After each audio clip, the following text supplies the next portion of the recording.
साहिब उनकी सतनाम। तो सभी गांव वासियों से अनुरोध है कि आज आपके गांव में मूल ज्ञान का प्रचार होने जा रहा है। तो जहां तक मेरी आवाज जा रही है,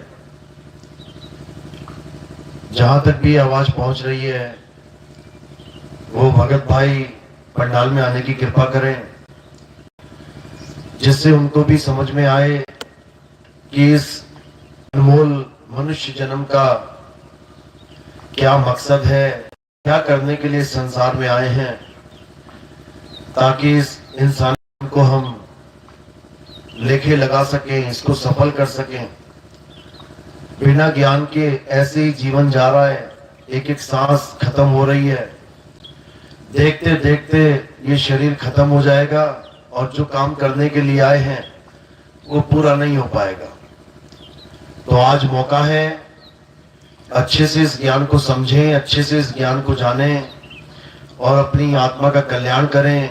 परमात्मा की कृपा हो आप पर भी। तो 5 मिनट में सत्संग शुरू होने जा रहा है। जो भी भाई सत्संग में आना चाहता है वो जल्द से जल्द आ सकता है, उसके बाद सत्संग शुरू करेंगे। साईं बंदगी सतनाम।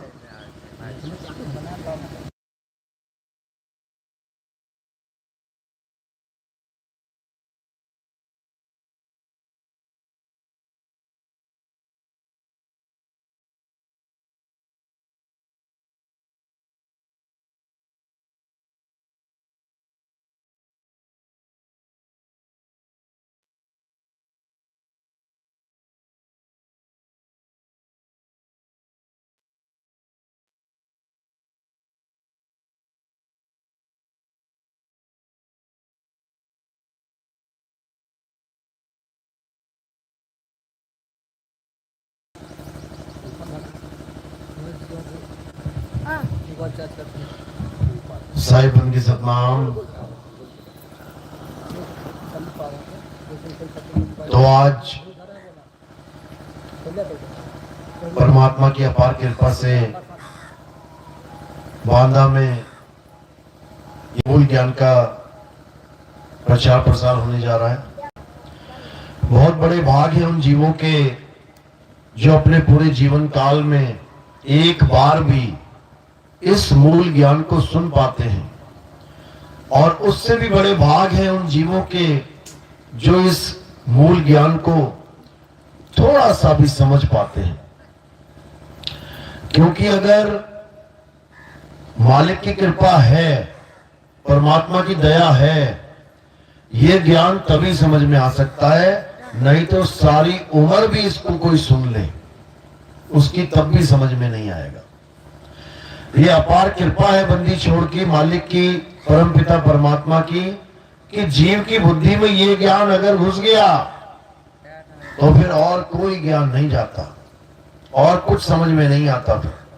क्योंकि इस दुनिया में चीजें ही दो हैं, या सत्य या असत्य, दो ही चीजें, या सच या झूठ, इसके अलावा कुछ नहीं है।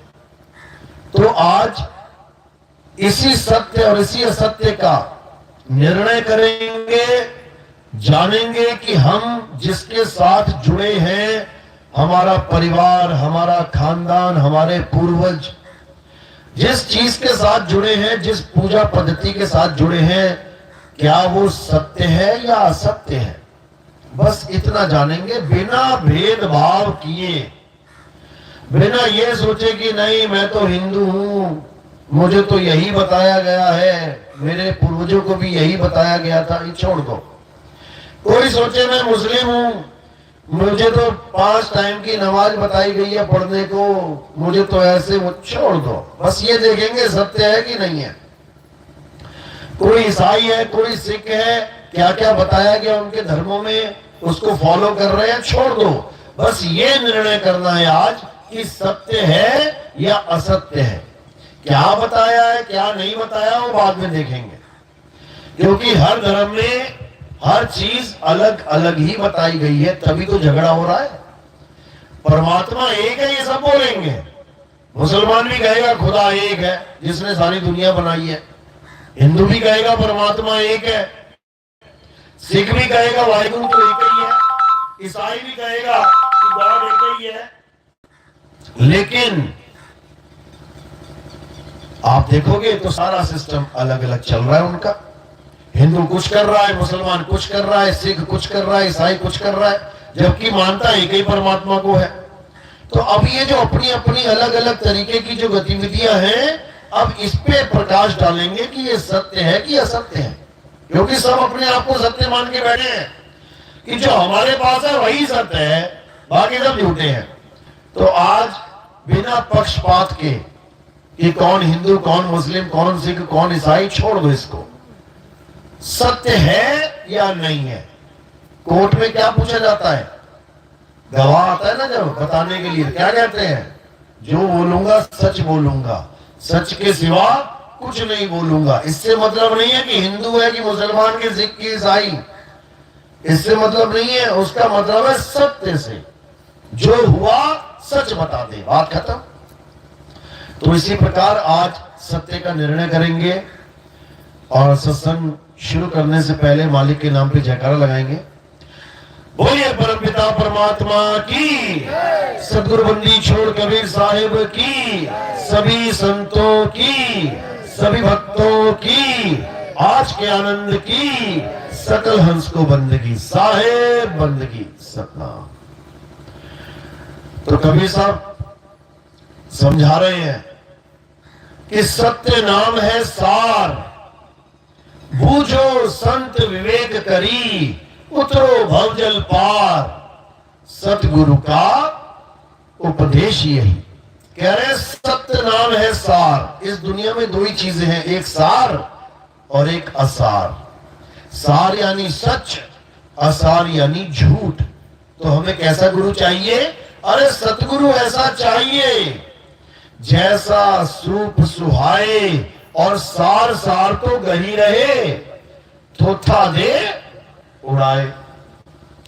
सार सार तो गही रहे यानी सच सच तो मुझे बता दे, मुझे अपना दे, और जो असार है मेरे जीवन से दूर कर दे, झूठ को मेरे जीवन से परे कर दे, और जो सत्य है वो मुझे समझा दे, तभी तो मेरा कल्याण होगा।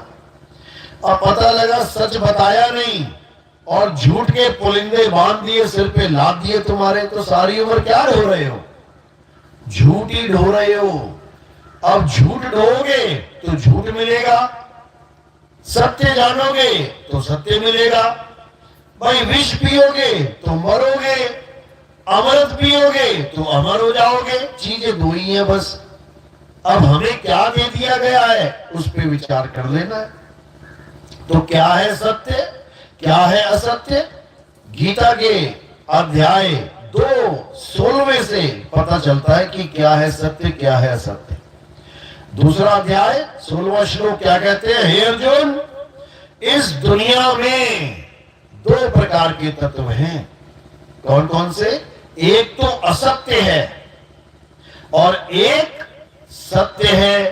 ये किसने बताया? तत्वदर्शियों ने इसका वर्णन किया है। तत्वदर्शियों ने यानी जो तत्वों का ज्ञान रखता है वो बता रहे हैं कि इस दुनिया में दो प्रकार के तत्व हैं, एक असत्य और एक सत्य। तो क्या करना है?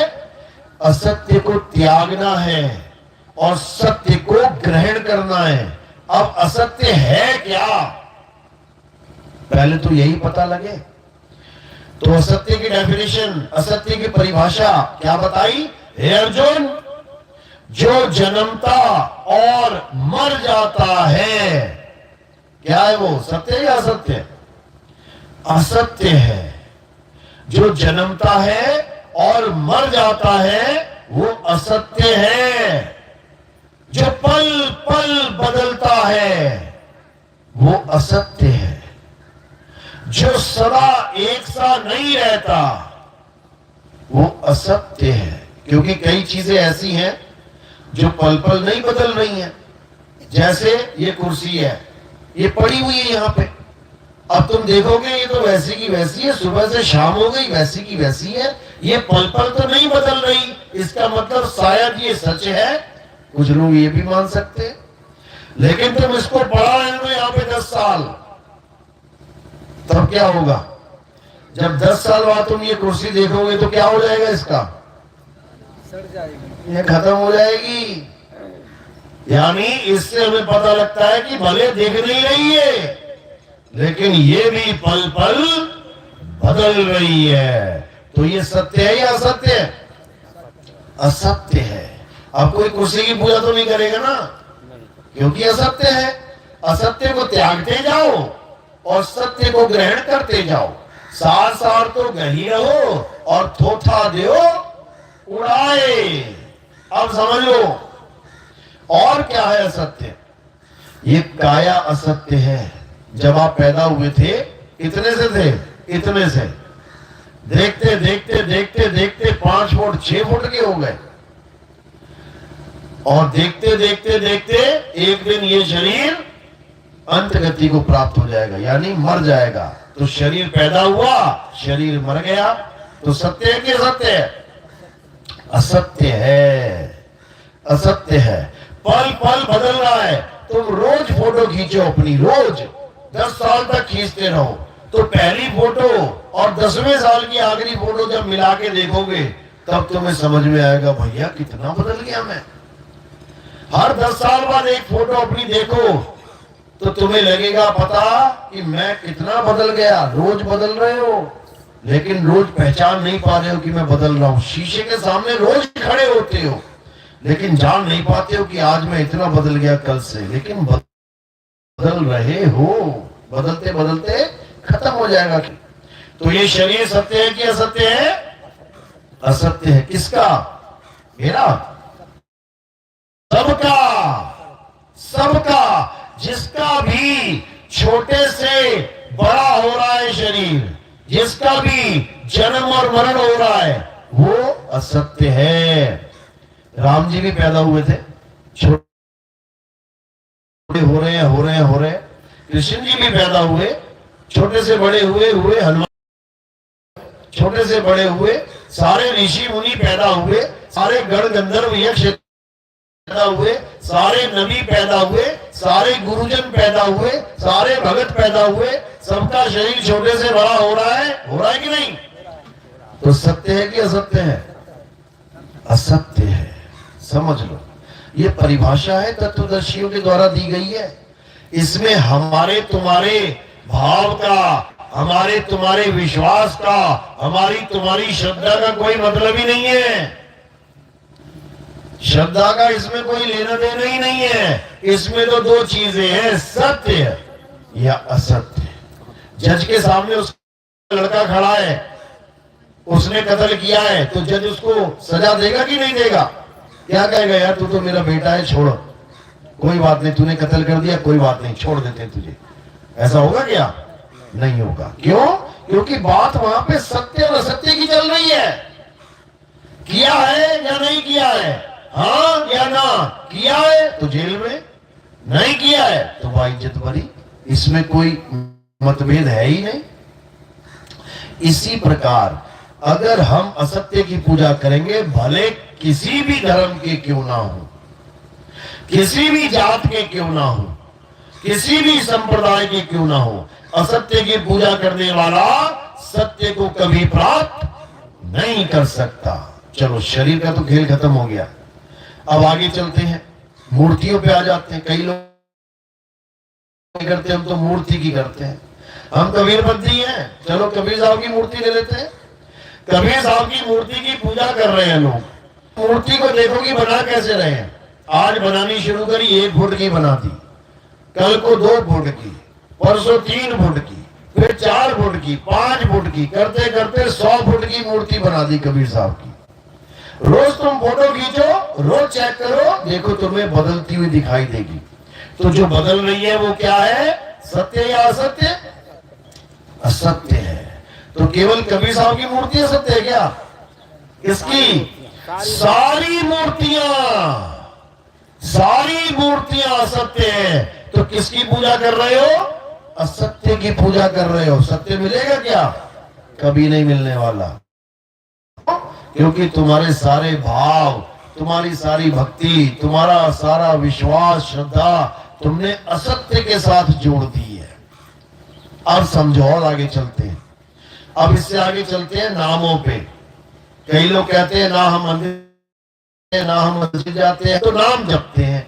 बस प्रभु का नाम जपते रहो, कल्याण हो जाएगा। चलो ये भी चेक कर लेते हैं। टेस्टर अपने पास है, तुम्हारे पास टेस्टर है और 100 बोर्ड लगे हैं। तुम्हें बोला जाए कि किसमें बिजली आ रही है, तो कितनी देर लगेगी? अभी बता देते हैं। बस अंदर डाल के देखते जाना है, किसमें लाइट जल गई, जिसमें जल गई उसमें बिजली है, जिसमें नहीं है उसमें नहीं है। अब मंत्रों पे आ जाते हैं। कई लोग कहते हैं हम तो भगवान का नाम लेते हैं, नाम को ही सत्य बोल देते हैं। जैसे राम जी के नाम को बोला जाता है, राम नाम सत्य है। कबीर पंथी क्या कहते हैं? कबीर नाम सत्य है। मुसलमान क्या कहते हैं? अल्लाह नाम सत्य है। ईसा मसीह वाले कहते हैं गॉड सत्य है। अच्छा, देख लेते हैं अभी। अब कबीर पंथी कबीर को सत्य कहते हैं कि कबीर कबीर जब लोग पार हो जाएंगे। अब हमने ये चेक करना है कि कबीर नाम बदल रहा है या नहीं, इसका आदि और अंत है या नहीं। अब देखो कैसे निकलेगा कबीर मुंह से? का से शुरू होगा, खत्म कहां हो जाएगा? रा पे। देखो, कबीर बदला क्या? बदल गया। का से बा से रा, बदल गया। अब गीता में क्या बताया गया है कि जो चीज बदल रही है वो सत्य नहीं है। केवल कबीर नाम सत्य नहीं है, और भी जितने भी नाम है इस संसार में भगवान के, अल्लाह के, वाहिगुरु के, गॉड के रख लिए गए हैं, वो सारे नाम असत्य है। वो सारे नाम असत्य हैं। क्यों? बदलते हैं। कोई भी नाम ले लो, वाहिगुरु बदल रहा है, असत्य है। जो चीज बदल रही है माया है। संतों बदले सो माया। कोई भी नाम ले लो तुम, A to Z, किसी भगवान का ले लो, किसी का, बदलेगा जरूर। अब ये भी बदल गया, ये भी सत्य नहीं है, तो फिर सत्य क्या है? ना किसी शरीर की पूजा, ना किसी मूर्ति की पूजा, ना किसी नाम का जाप, तो सत्य क्या है? क्या वन में जाना सत्य है? देखो पेड़ बदल रहे हैं, आज पेड़ हरा है, कल को पीला हो जाएगा। क्या पीपल की पूजा सत्य है? आज पीपल हरा है, पेड़ कल पीले हो जाएंगे। क्या तुलसी की पूजा सत्य है? आज तुलसी हरी भरी है, कल को सूख के गिर जाएगी। जो चीज बदल रही है वो माया है। अब क्या है जो बदल नहीं है? अब उसको जानना है, वही सत्य है। तो गीता में क्या समझाया जा रहा है? हे अर्जुन, जो कभी नहीं बदलता और मृत्यु नहीं होती, जो सदा एक रस रहता है, वही सत्य है। अब ऐसा क्या है इस दुनिया में? सब कुछ तो बदल रहा है। सुबह से शाम होती है, अंधकार से प्रकाश हो जाता है, सब बदल रहा है। सब हवा भी चल रही है, पानी भी चल रहा है, सब कुछ हिल रहा है, डुल रहा है, चल रहा है, बदल रहा है। सत्य क्या है? हे अर्जुन, आत्मा ही सत्य है। जो आत्मा है केवल वही सत्य है। आत्मा का ना तो कभी जन्म होता है, ना ही आत्मा की कभी मृत्यु होती है। आत्मा को ना तो कोई शस्त्र काट सकता है, ना अग्नि जला सकता है, ना वायु सुखा सकती है, ना जल भिगो सकता है। इस आत्मा का कोई कुछ नहीं बिगाड़ सकता। इस आत्मा को जानना ही सत्य को जानना है। किसने बताया ये?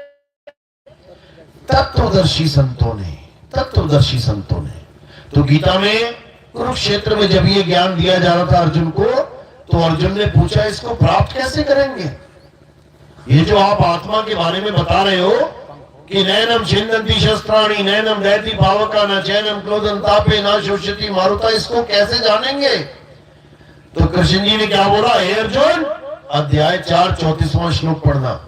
हे अर्जुन, अगर तुम इस सत्य को जानना चाहते हो, इस आत्मा को जानना चाहते हो, इस आत्मा के ज्ञान को समझना चाहते हो, तो तुम ऐसे तत्वदर्शी संत के बोध हो चुका है, जिसको आत्म तत्व अनुभव में आ चुका है।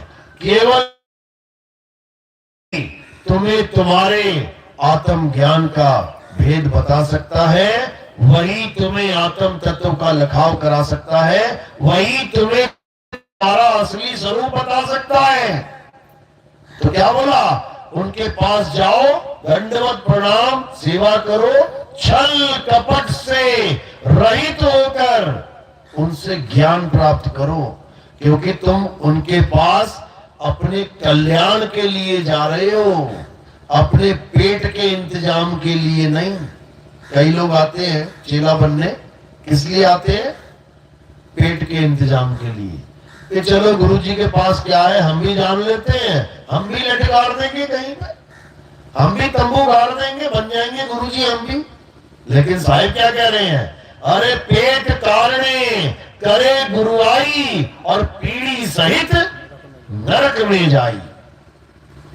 इतना आसान नहीं है भाई गुरु बनना।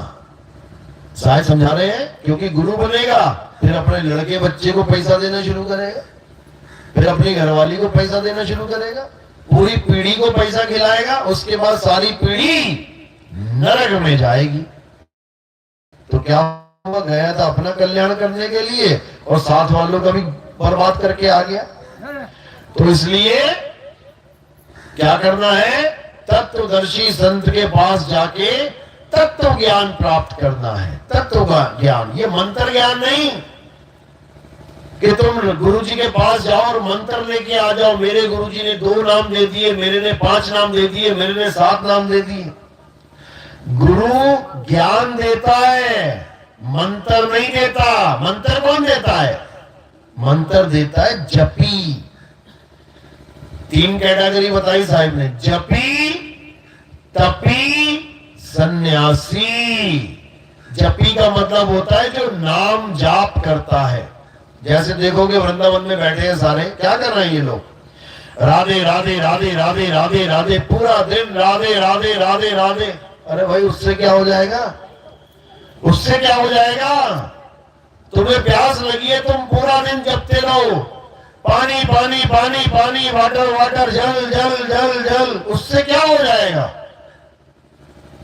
कुछ नहीं होने वाला, कुछ भी नहीं।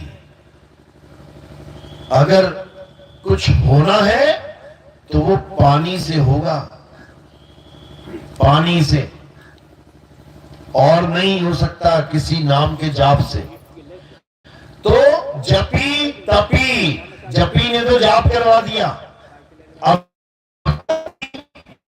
तपी तपस्या कर। वो कैसे? तुम्हें कहेगा भगवान चाहिए, चेला कहेगा हाँ गुरुजी, एक टांग पे खड़ा हो जा। खड़ा रहा बेटा, दोनों हाथ ऊपर कर ले, करे रहे बेटा। पेड़ पे उल्टा लटक जा, लटकता रहे बेटा। नंगे पैर जा तीर्थ यात्रा करने, छाले पड़ गए पैरों में, चला जा बेटा। ये सब क्या है? ये तपस्या है। तपस्या यानी अपने शरीर को तपाना, तपाना यानी कष्ट देना। तो अपने शरीरों को जो कष्ट देते हैं वो तपी कहलाते हैं। कांटों पे लेट जाओ, तपस्या कर रहा है। पानी में खड़ा होके तपस्या कर रहा है, गुफाओं में छुप के तपस्या कर रहा है। ये सब तप है, इससे परमात्मा नहीं मिलता। तो कह रहे हैं जपी तपी सन्यासी। सन्यासी क्या करता है? घर बार छुड़वा देगा तुम्हारा। अरे ये माया है, बीवी माया है, माता पिता माया है, बच्चे माया है, छोड़ दे। और तुम शादी करके बीवी बच्चे बना के उनको रात में सोता हुआ छोड़ के चले जाते। तो क्या किया तुमने? बहुत अच्छा काम कर दिया। पाप कर दिया, पापी हो गए तुम। घर में बीवी छोड़ के, बच्चों को छोड़ के चले जाओ, किसके सहारे छोड़ गए? ज्यादा परमात्मा बड़ा चाहिए था तुम्हें तो शादी ना करते। अब तुमने कर ली, जिम्मेदारी उठा ली, अपना घर छोड़ के तुम्हारे साथ वो आ गई, 2-3 बच्चे हो गए, अब तुम्हें परमात्मा दिख रहा है। और ऐसा नहीं कि शादीशुदा लोगों को परमात्मा नहीं मिलता, क्यों नहीं मिलता है, मिलता है, लेकिन सन्यासी बन के नहीं मिलता, घर बार छोड़ के नहीं मिलता, बच्चों को छोड़ के नहीं मिलता, उनके साथ रह के मिलेगा। कब मिलेगा? जब तुम्हारे जीवन में तत्वदर्शी संत आएगा, जो तुम्हें असली और नकली नाम का भेद बताएगा, जो तुम्हें असली और नकली तत्व का भेद बताएगा, तब तुम्हारे जीवन में समझो कि अब सत्य का आगमन होगा। तो क्या है? जो भी चीज पैदा हो रही है, पल रही है, नष्ट हो रही है, बदल रही है, उसकी पूजा नहीं करनी। इसमें ना तो हिंदू का नाम लिया गया, ना मुसलमान, ना सिख, ना ईसाई। क्यों? क्योंकि सबके लिए सत्य और असत्य ही तत्व है। समझ लो, सांस लेने से जिंदा कौन रहता है? हिंदू, मुस्लिम, सिख या ईसाई? सबके सब। तुमने सांस ली, हिंदू ने सांस ली, वही वायु मुसलमान ने ले ली, फिर उसने छोड़ी, वही ईसाई ने ले ली, उसने छोड़ी, वही सिख ने ले ली, सिख ने छोड़ी, वही हिंदू ने ले ली। हवाई जहाज में बैठ जाना कभी, पूरा पैक हो जाता है, एकदम पैक, ना बाहर की हवा अंदर, ना अंदर की हवा बाहर। अब जो हवाई जहाज में हवा होती है, उसी को ले रहे हैं, छोड़ रहे हैं, ले रहे हैं, छोड़ रहे हैं। मैंने छोड़ी, तूने ले ली, तूने छोड़ी, उसने ले ली, उसने छोड़ी, उसने ले ली। कोई भेदभाव नहीं है वहां। कोई नहीं बोलेगा नहीं यहाँ पर नीच जात वाला बैठा है, इसकी सांस बैठ बदले। क्या होगा फिर? थोड़ी देर में टेढ़ा हो जाएगा, मरमरा जाएगा। कहने का मतलब सबके लिए तत्व ज्ञान एक ही है। एक धरती पे सारे खड़े हैं, एक पानी को सारे पी रहे हैं, एक हवा को सारे सांस के द्वारा ले रहे हैं, एक सब खड़े हैं। तो एक परमात्मा को क्यों नहीं एक परमात्मा को मान लेते? क्यों झगड़े कर रहे हो? केवल नामों के झगड़े। जैसे पानी के कई नाम रख दिए, जल, वाटर, नीर, तोय, पानी। अब नामों को पकड़ के झगड़ा चल रहा है। मेरा पानी बड़ा है, मेरा जल बड़ा है, मेरा नीर, तोय, वाटर बड़ा है। कोई बड़ा छोटा नहीं है भाई, तुम्हारी समझ बड़ी छोटी है। तुमने एक ही वस्तु के कई नाम रख लिए, अब उन्हीं नामों के जंजाल में फंस चुके हो। किसने रखे ये नाम? इंसानों ने। कब रखे? जब उसने अक्षरों की खोज करी। कब करी? जब आदि मानव था। आदि मानव पता है ना, 5वीं कक्षा में पढ़ा होगा। आदि मानव जानवरों की तरह रहता था और पूरी दुनिया में था। ऐसा नहीं कि केवल भारत में। जैसे कुत्ते कहां हैं? केवल भारत में क्या? सब जगह हैं। चूहे कहां हैं? सब जगह। कीड़े मकोड़े कहां हैं? सब जगह। इसी प्रकार आदि मानव भी सब जगह था, सब जगह। जापान में भी था, कोरिया में भी था, इंडिया में भी था, अमेरिका में भी था, हर जगह था। तो क्या करता था वो? नंगा रहता था, कपड़े थे, कोई दुकान था नहीं, रहने का कोई स्थान था नहीं। जानवरों को देख देख के देखता था कि बंदर पेड़ पे सो रहा है, चल मैं भी सो जाता हूं पेड़ पे। कोई गुफा में रहता है तो मैं भी रह लेता हूं गुफा में। जानवरों की तरह कच्चा मांस खाता था। आग भी नहीं थी। क्यों? क्योंकि पत्थर से पत्थर टकराना ही नहीं सीखा अभी। आग पता है ना कैसे पैदा हुई थी? पत्थर से पत्थर टकराया, तब जाके पहली बार आदि मानव के जीवन में अग्नि का प्रवेश हुआ। आग का प्रवेश तो हो गया, लेकिन उसका नाम नहीं पता था उसे कि इसको बोलूं क्या मैं। क्यों? क्योंकि अक्षर ही नहीं थे, अक्षरों की खोज ही नहीं हुई थी।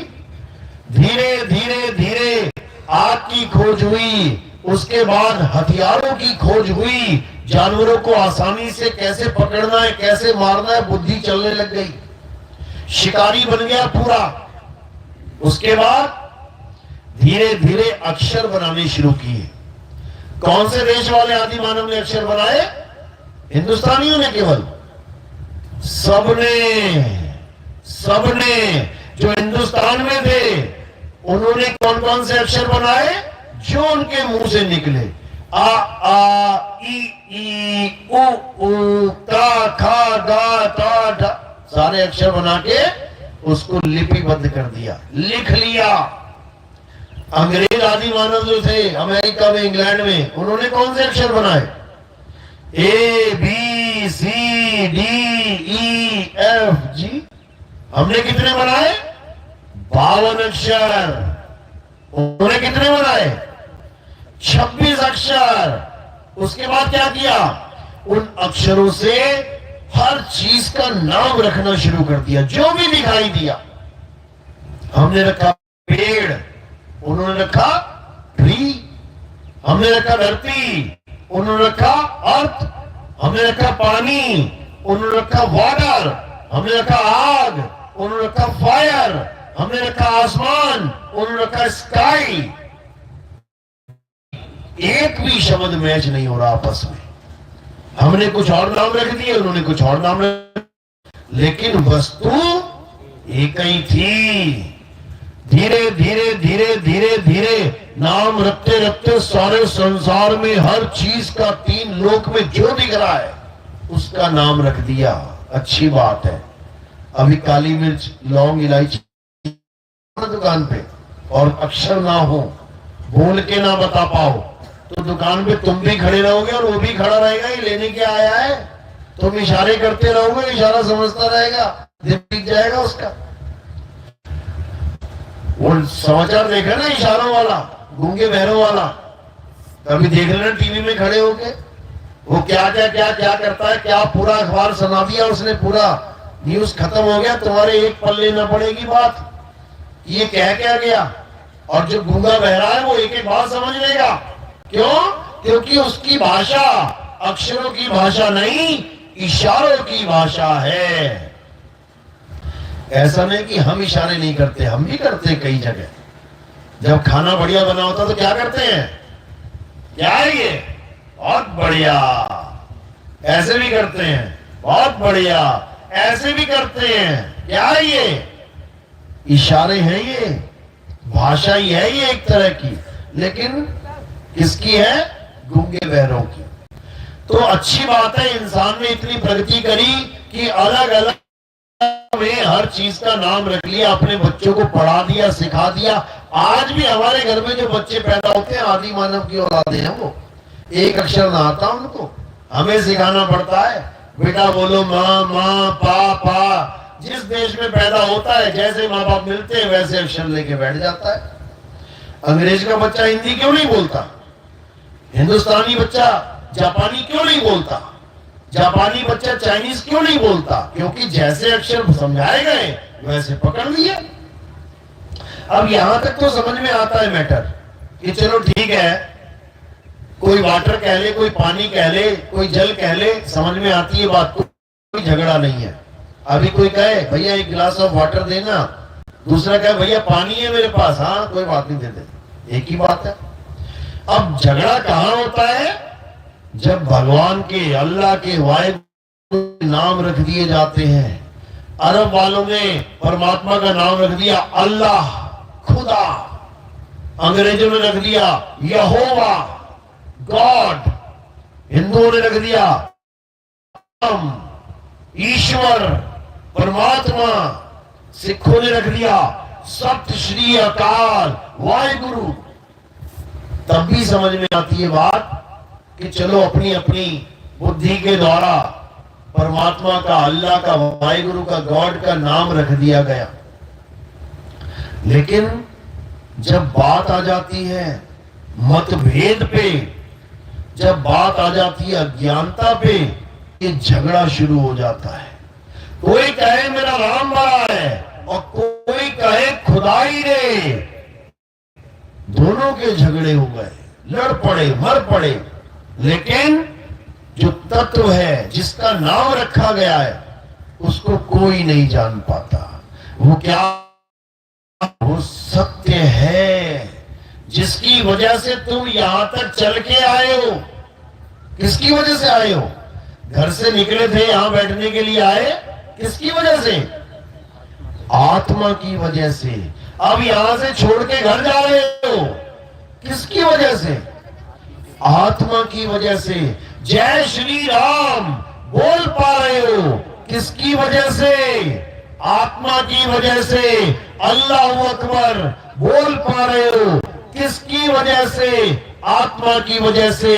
वाहेगुरु वाहेगुरु गॉड बोल पा रहे हो, किसकी वजह से? आत्मा। इस आत्मा का क्या करना है? क्या करें आत्मा का? पढ़ो, क्या करना है आत्मा का? अध्याय 3 17वां श्लोक क्या कह रहा है? हे अर्जुन, जो अपनी आत्मा में रमण करते हैं, जो अपनी आत्मा में तृप्त हैं, जो अपनी आत्मा में संतुष्ट हैं, उनके लिए कोई धार्मिक कर्म कर्तव्य नहीं होता। यानी जिसने आत्म ज्ञानी गुरु से दीक्षा लेके आत्मा का ज्ञान प्राप्त करना शुरू कर दिया, उसके लिए कोई किसी मस्जिद में नमाज पढ़ना, किसी गुरुद्वारे में बाणियां पढ़ना, किसी चर्च में जाके प्रेयर करना, ये कर्तव्य लागू ही नहीं होते। बिल्कुल फ्री कर दिया तुम्हें, बिल्कुल फ्री। अब किसी मंदिर जाने की जरूरत नहीं, किसी गुरुद्वारे, किसी चर्च, किसी की भी जरूरत नहीं। किसकी जरूरत है? केवल आत्मा में रमण करने की। कैसे करेंगे आत्मा में रमण? आत्मा में भी रमण किया जा सकता है क्या? बिल्कुल किया जा सकता है। इसीलिए कृष्ण जी बार बार समझा रहे हैं कि हे अर्जुन, उस आत्म तत्व को जान ले जिसका नाश करने में कोई समर्थ नहीं है। उसी आत्म तत्व में रमण करना सीख ले, क्योंकि जिस दिन तेरी ये काया खत्म होगी, कभी तो मरोगे। अरे कभी तो मरोगे, तो क्या निकलेगा अंदर से? क्या निकलता है जब कोई मर जाता है? तो क्या निकलता अंदर से? जीव। जब कोई पिंजरा खुलता है, कोई तोता है पिंजरे में, पिंजरा खुला रह गया तो कौन निकल के भागेगा? जीव। तोता। समझ लो, अब ये तोता पहले कहां रहता था? पिंजरे में। अब पिंजरे से बाहर निकल गया, अब कहां रहेगा? कहां रहेगा?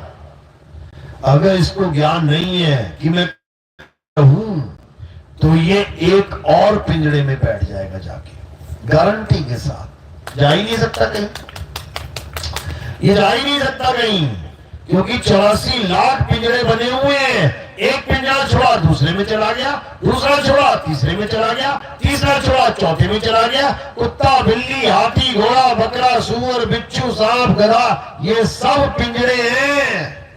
ये पिंजरा है, समझ लो, जेल है ये। इस जेल से, इस कैद से, इस बंधन से छुड़ाने वाले को बंदी छोड़ कहते हैं। बंदी छोड़। वो बंदी छोड़ क्या करता है? वो तुम्हें एक ऐसा स्थान बता देता जहां तुमने पिंजरे से निकल के और उसमें एंटर कर लेना है, बस, और कुछ नहीं करना।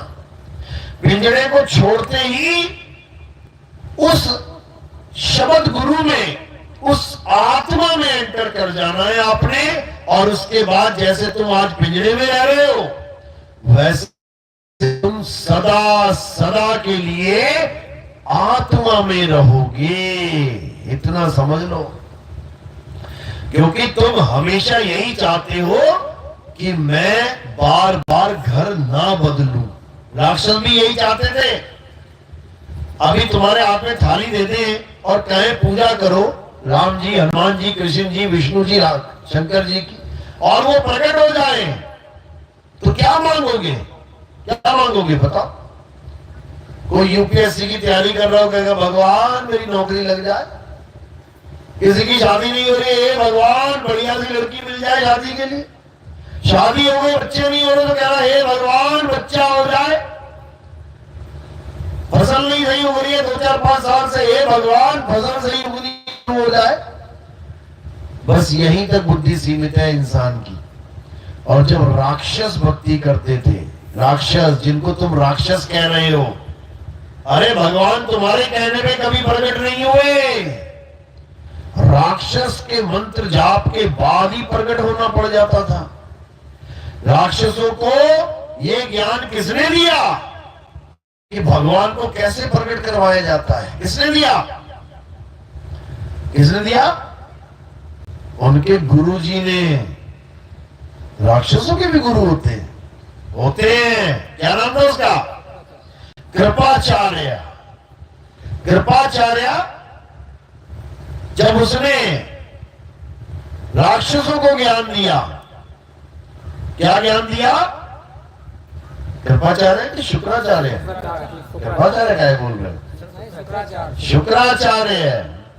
शुक्राचार्य ने जब राक्षसों को ज्ञान दिया कि ये मंत्र जपो, भगवान को आना पड़ेगा, समझ लो, तो बैठ गए अटल भक्ति में, लग गए ओम नमः शिवाय, ओम नमः शिवाय।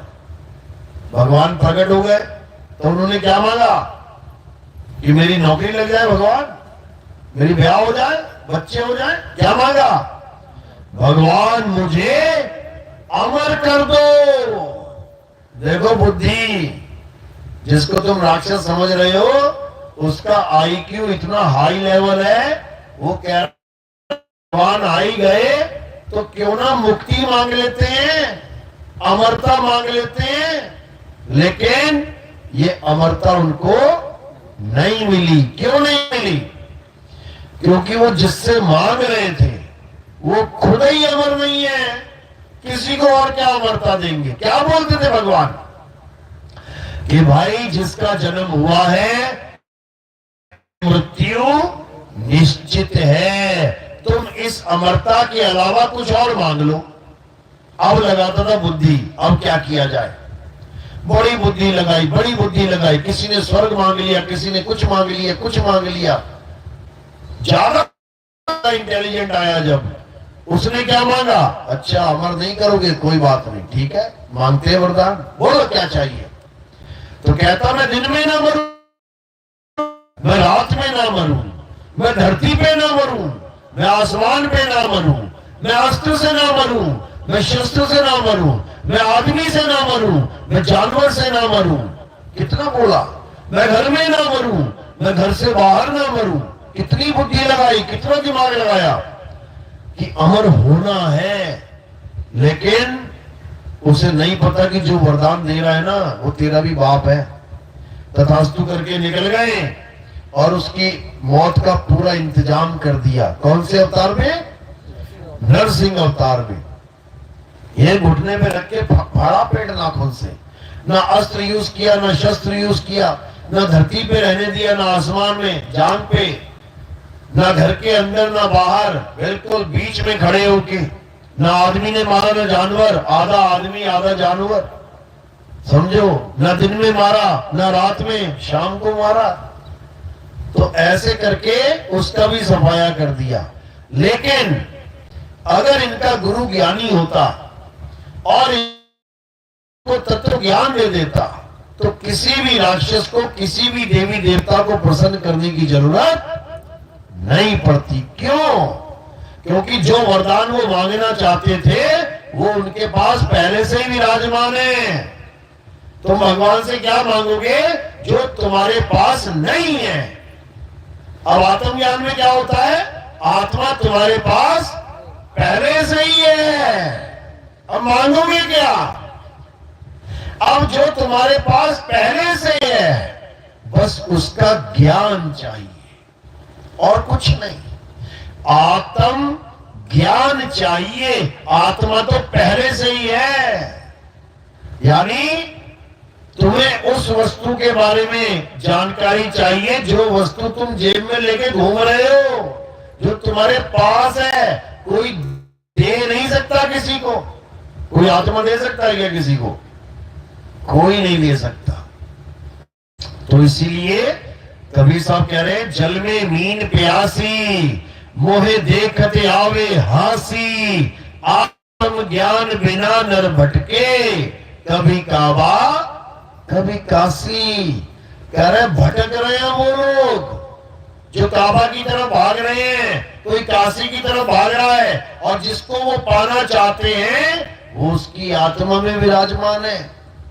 घर में 10 लीटर दूध पड़ा हुआ है और मक्खन के लिए, घी के लिए गली गली भटक रहे हैं। अरे उसी में है, उसी में है, लेकिन तुझे निकालना नहीं आता। इसलिए एक गुरु की जरूरत है जो तुम्हें ज्ञान दे दे कि दूध में घी कैसे प्रकट करना है, ये बता दे, तो तुम्हें कहीं जाने की जरूरत नहीं है। समझ लो, कस्तूरी कुंडल बसे और मृग ढूंढे वन माही, ऐसे रमता राम है ये दुनिया जाने नाही।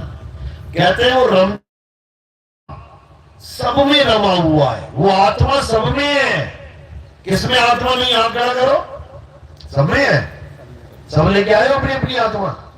घर तो नहीं छूट गई किसी की? ये 2-4 गए थे घर, मेरे ख्याल से छूट रही होगी, लेने गए हैं। कोई नहीं ला सकता आत्मा अपनी, कोई नहीं छोड़ सकता अपनी आत्मा कहीं। क्यों? क्योंकि आत्मा की वजह से शरीर चल रहा है। तुम यहां बैठे हो, इसका मतलब है कि आत्मा तुम्हारे पास है, तभी तो यहां बैठे हो। आत्मा शरीर छोड़ दे तो क्या होगा? अभी टेढ़े हो जाओगे, यहीं गिर जाओगे, 4 लोग उठा के लेके जाएंगे। तो साहिब समझा रहे हैं आत्मा सबके पास है, लेकिन उसका आभास नहीं है, आत्मा का ज्ञान नहीं है। तो साहिब समझा रहे हैं कि वो को कहां ढूंढे बंदे, मैं तो तेरे पास में, ना मंदिर में, ना मस्जिद में, ना काबे कैलाश में, ना मैं जप में, ना मैं तप में, ना एकांत में। अरे खोजी होए तुरंत मिल जाऊं एक पल की तलाश में। कहे कबीर सुनो भाई साधो, मैं तो हूं विश्वास में। यानी ऐसे विश्वास नहीं कर लेना किसी का भी कि कोई कहे ये लो जी ये परमात्मा है, इसकी पूजा करो। ऐसे मत विश्वास कर लेना कुछ किसी पे भी। समझ लो, कोई आता जाता आदमी ऐसी कोई गोली पकड़ा दे, ले खा लिए, खुश हो जाएगा, बढ़िया हो जाएगा। खा लो क्या? पूछोगे है क्या ये, क्यों खाऊं मैं इसे, इसका असर क्या है, कहां पे असर करेगी, कौन से डॉक्टर ने लिखा, वो सारी जानकारी जब तुम लोगे तब समझ में आएगा कि ये खाना है कि नहीं। लेकिन जब भगवान की बात आती है तो कोई भी मंदिर बना दो, कोई भी मस्जिद बना दो, कोई गुरुद्वारा बना दो, जा रहे हैं मत्था टेक रहे हैं। कोई बाबा की मजार है, ना बाबा देखा ना बाबा के गुण पता है, बाबा कौन था क्या बोलता था, मजार है, चलो जी मत्था टेक दो, हो गया काम। पता नहीं नीचे मजार में बाबा है भी कि वैसी बना रखी है 2 ईंटें रख के। कोई ना खोद के देखा आज तक किसने किसकी मजार कहां पर है। जहां मंदिर बनाते हैं वहीं कहीं ना कहीं छोटी सी मजार बना देते हैं। मंदिर का धंधा चलेगा तो हमारी मजार भी चल पड़ेगी। यही है सब, यही है। अगर मंदिर मस्जिद बनाने होते तो हनुमान जी ऐसा मंदिर बना के जाते कि मुगलों के बाप की दम निकल जाती तोड़ते तोड़ते। जब पूरा पर्वत अपने हाथ पे उठा सकते हैं तो सोचो सारे पर्वत उठा के क्या भव्य मंदिर नहीं बना सकते। सारे मुल्ले सारे मुसलमान लग जाएं तो क्या ये तोड़ देंगे पर्वत को, माउंट एवरेस्ट को तोड़ के देख लो। सारे हिंदू अगर लग जाएं तो क्या पूरा पर्वत तोड़ देंगे। लेकिन मंदिर मस्जिद तोड़ना आसान है। अभी आ जाओ 1000 बंदा हथौड़ियां लेके तोड़ दो मंदिर, तोड़ दो मस्जिद, लेकिन पर्वत थोड़ी नहीं तोड़ दोगे, पर्वत नहीं तोड़ पाओगे। तो अगर मंदिर ही बनाना होता तो हनुमान जी ऐसा भव्य मंदिर बना के जाते कि सारे मुगलों की फौज थक जाती तोड़ तोड़ के, सारा जीवन बीत जाता तब भी ना तोड़ पाते। लेकिन हनुमान जी ने कभी ये काम किया ही नहीं। क्यों? क्योंकि हनुमान जी का राम किसी मंदिर में रहता ही नहीं है। कहां रहता है वो? जब हनुमान जी को पूछा गया कि अब राम जी जाने वाले हैं, अब तुम कैसे उनके दर्शन करोगे, कहां मिलने जाओगे, तो क्या बोला हनुमान जी ने? कहते भाई मुझे कहीं जाने की जरूरत नहीं है, मेरा राम मेरे अंदर बैठा है। सीना चीर दिया। जब सीना चीरा तो सबने देखा कि अंदर राम सीता विराजमान है।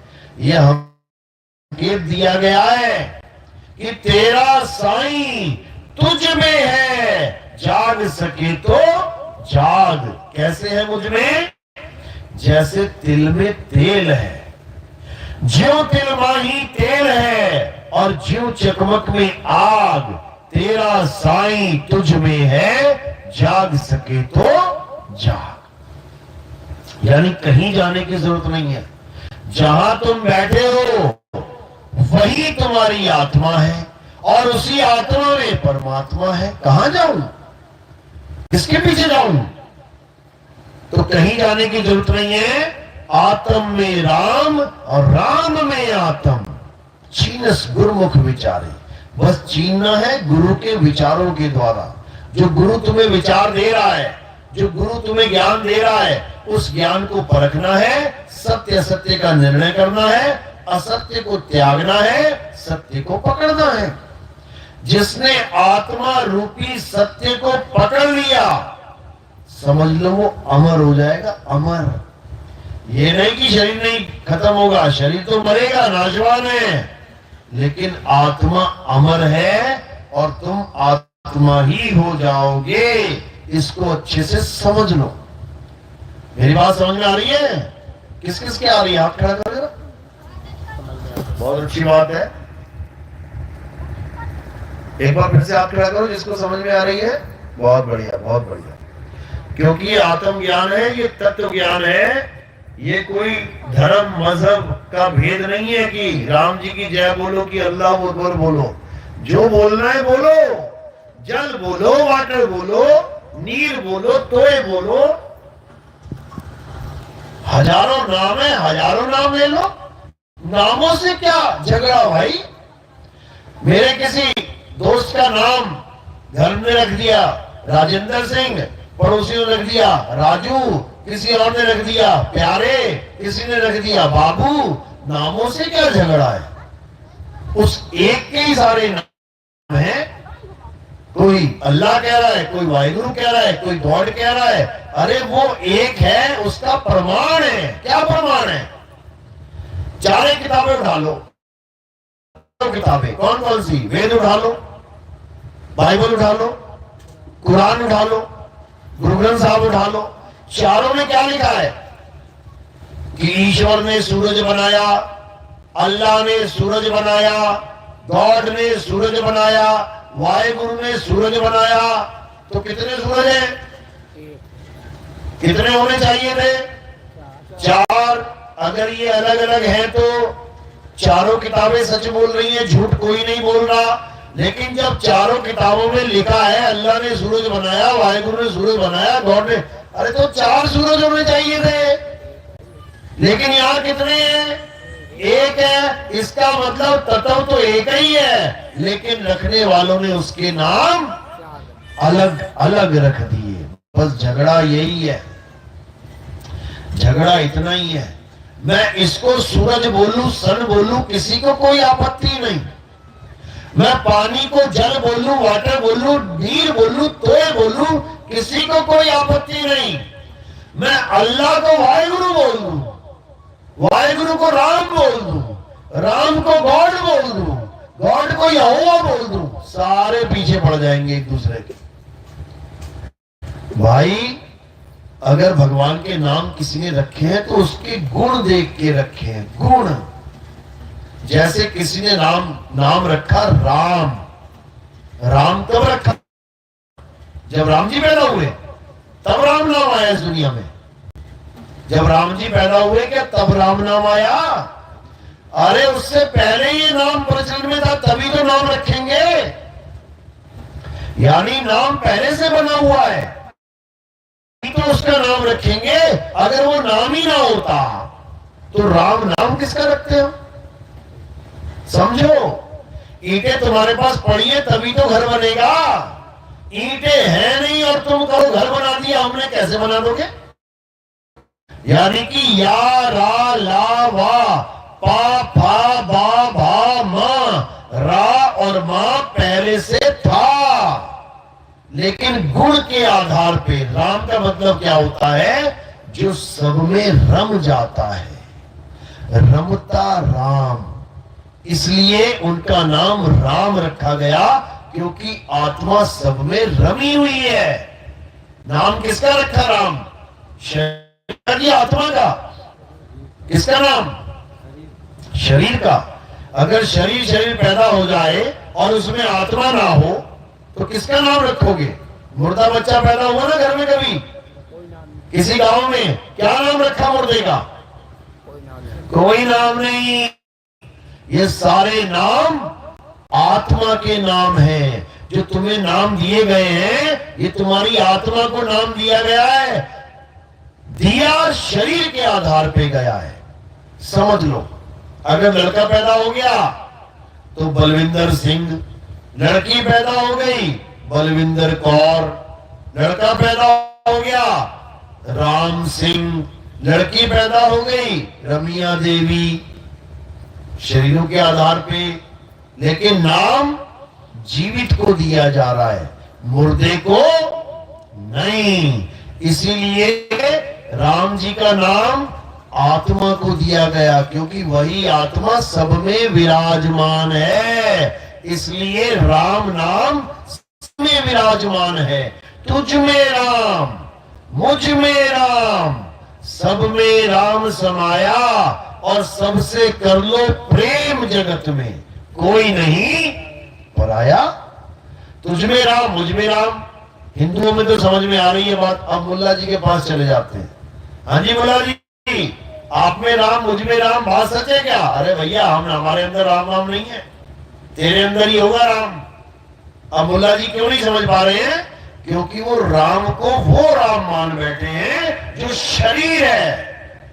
उस राम का उनको भेद समझ में नहीं आ रहा जो नाम बदल दो। जी आप में आत्मा है क्या? तो क्या बोलेगा? कहेगा बिल्कुल है, बिना आत्मा के चल सकते हैं क्या? बस इतना सा फर्क है। राम कहो तो झगड़ा है, आत्मा कहो तो कोई झगड़ा नहीं, बस इतना सा फर्क है। कहो तो झगड़ा, वाटर कहो तो झगड़ा नहीं। तो भैया ठीक है, तत्व ज्ञान में आ जाते हैं, बात कर लेते हैं, समझ लेते हैं एक दूसरे की बात। तू किसको जल कह रहा है, मैं किसको वाटर कह रहा हूं, झगड़ा खत्म। इसी प्रकार तुम किसको अल्लाह कह रहे हो, हम किसको राम कह रहे हैं, आ जाओ बैठ जाओ, चर्चा कर लो, झगड़ा खत्म कर लो। क्योंकि हमारा राम अल्लाह वाहिगुरु गॉड एक है, एक। उस एक के अनंत नाम है, नामों में इंसान परेशान है।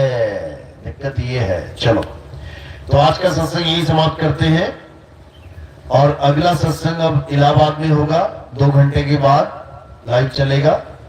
तो जो भी इलाहाबाद में आना चाहते हैं, लाइव में देख रहे हैं, वो इलाहाबाद आ सकते हैं। और उसके बाद आगे के प्रोग्राम रेणुकूट, बलरामपुर और बनारस में है। जो भी आना चाहते हैं संपर्क कर सकते हैं। तो आज का सत्संग यही समाप्त करेंगे। अब आरती होगी। आरती कैसे करते हैं समझ लो। हमारे यहाँ आरती किसी शरीर की, किसी पत्थर की, किसी कैलेंडर की, किसी फोटो की नहीं होती। हमारे यहाँ आरती किसकी होती है? हमारे यहाँ आत्म देव की आरती होती है, आत्मा की आरती होती है। अब आत्मा की आरती कैसे करेंगे? उसका बिल्कुल एक अलग तरीका है। क्या तरीका है? एक एक करके आएंगे, थोड़े से फूल उठाएंगे और कहां रखेंगे? मेरे सिर के ऊपर रख देना है। सिर के ऊपर क्यों रखा? क्योंकि पैर अंगूठे से लेके ऊपर तक आते जाओ। कहां तक? सिर की चोटी तक। क्या है ये? शरीर है। शरीर। हमने फूल कहां रखे? शरीर से परे। यानी ये किसको समर्पित हो जाते हैं? ये आत्म देव को समर्पित हो जाते हैं।